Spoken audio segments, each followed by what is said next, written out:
In this series, I'm going to see if I can remove the iPhone from the Apple ecosystem and replace it with an Android device. In this episode, we're going to talk about accessories. Apple Watch doesn't work with Android, so I'll have to find something new. I know my AirPods will function with an Android device, but what features am I going to lose? My Apple TV is actually plugged into a Google TV. Will that help at all? And I guess this AirTag is going to become worthless too. Not to mention hundreds of dollars in Apple Watch bands I've accumulated. And last week we had the Android Auto failure. My car's at Nissan, but are they going to be able to fix it and make it work? So stick with me as I get one step closer to figuring out whether or not I can break free of the Apple ecosystem and switch to Android. Before we get started, last week was sort of a bummer with Android Auto versus CarPlay. I mean, Android Auto just crashes and crashes in my car. And unfortunately, that's not something I could compromise on. Now, after making 107 calls to Nissan service and dealerships, I did get an appointment, and my car is at Nissan right now. Quiet bird, but even with that in mind, it's so tough. I mean, I really thought I was going to be able to switch, and I customized everything about my new phone. I logged into all my apps, I set up my wallet. I mean, everything is just ready to go. So I am a little sad doing this episode. So first, let's talk about the Apple Watch. Now, I've switched back and forth so many times, and one of the big mistakes is that every time I sell my Apple Watch and give it away with a nice Apple Watch band, which I'm not doing because I inevitably switch back. So I'm just going to save the Apple Watch until the next time I switch, or just give it to my wife. Now, there's not really much to test. I mean, the Apple Watch works with the iPhone, the Samsung Watch works with the Galaxy, but other watches work with Android too. If I have a Galaxy or a Pixel, I can use a Galaxy Watch or a Pixel Watch or a Garmin, or there's plenty of other watches. TicWatch, I mean, you name it. There's so many watches that work with Android, which is kind of cool. But I'm going to test it out anyway, because why not? We're making a video. Okay, let's take a little bike ride with both watches. Hey Bixby, start cycling workout.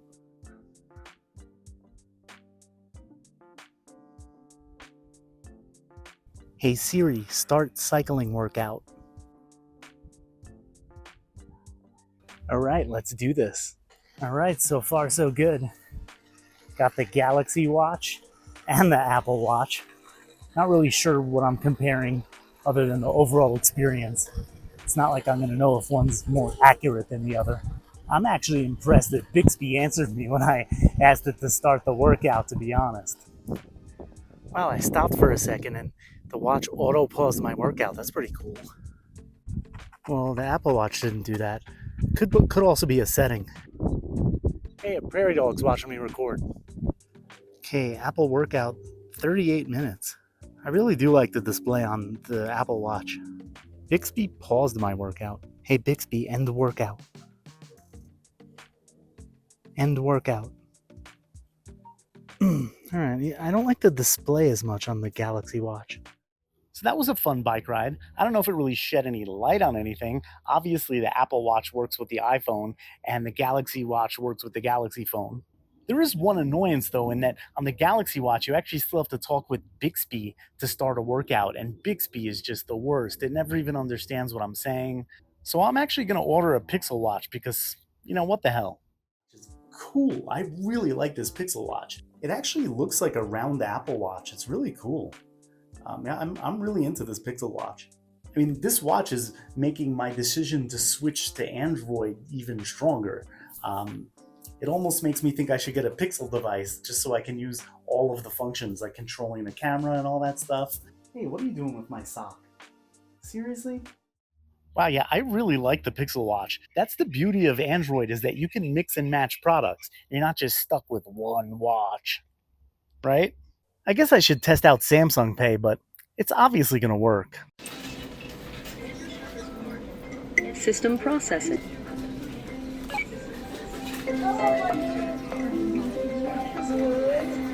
See?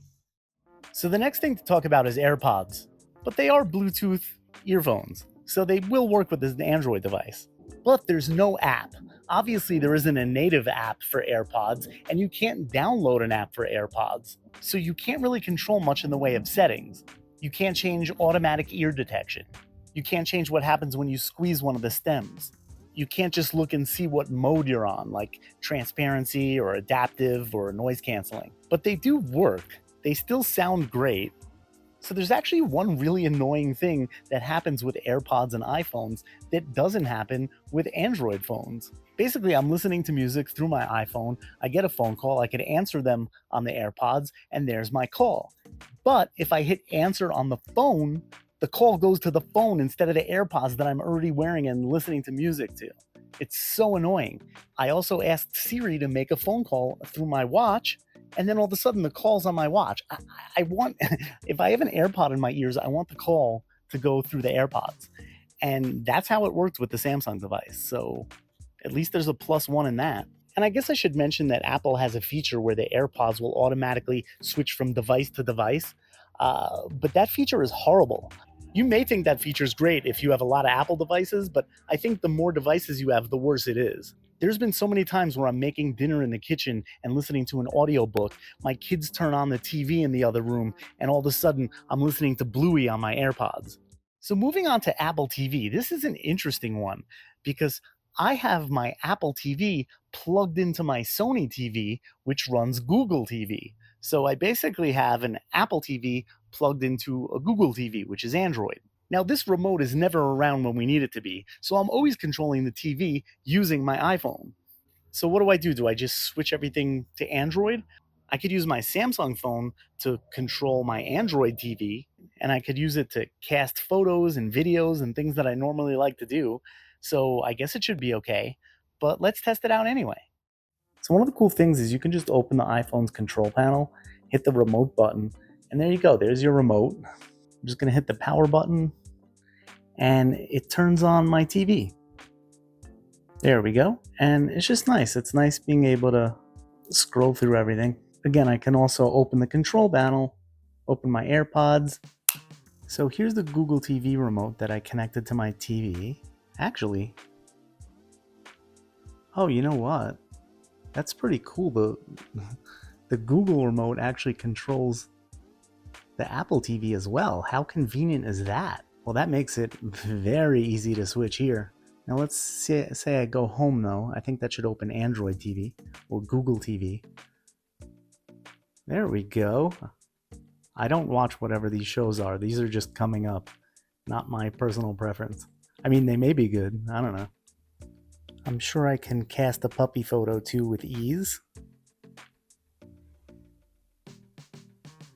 And there we go.